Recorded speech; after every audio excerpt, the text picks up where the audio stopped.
முதியோர்களுக்கு கட்டணமில்லா பேருந்து பயண அட்டை வழங்கும் திட்டத்தை அமல்படுத்திய முதலமைச்சர் செல்வி ஜெயலலிதாவுக்கு அண்ணா தொழிற்சங்க பேரவை கூட்டத்தில் நன்றி தெரிவித்த தீர்மானம் நிறைவேற்றப்பட்டது.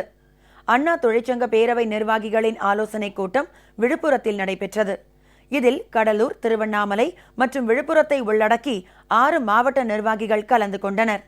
இந்த கூட்டத்தில் அமைச்சர்கள் திரு ப மோகன், திரு MC சம்பத், திரு முக்கூரியன் சுப்பிரமணியன் மற்றும் அண்ணா தொழிற்சங்க பேரவை செயலாளர் திரு ஆர் சின்னசாமி ஆகியோர் பங்கேற்று பேசினர். அப்போது முதலமைச்சர் செல்வி ஜெயலலிதா தலைமையிலான தமிழக அரசின் 5 ஆண்டு சாதனைகளை பொதுமக்களிடம் விரிவாக விளக்கி வரும் தேர்தலில் 234 தொகுதிகளிலும் அஇஅதிமுக அமோக வெற்றி பெற பேரவை நிர்வாகிகள் அயராது பாடுபட வேண்டும் என அவர்கள் அறிவுரை கூறினர்.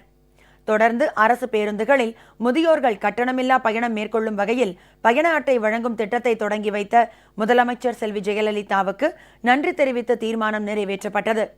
இந்த கூட்டத்தில் விழுப்புரம் தெற்கு மாவட்ட கழக செயலாளர் திரு கதீர் தண்டபாணி, திருவண்ணாமலை தெற்கு மாவட்ட கழக செயலாளர் திரு ராஜன் மற்றும் சட்டமன்ற உறுப்பினர்கள் கலந்து கொண்டனர்.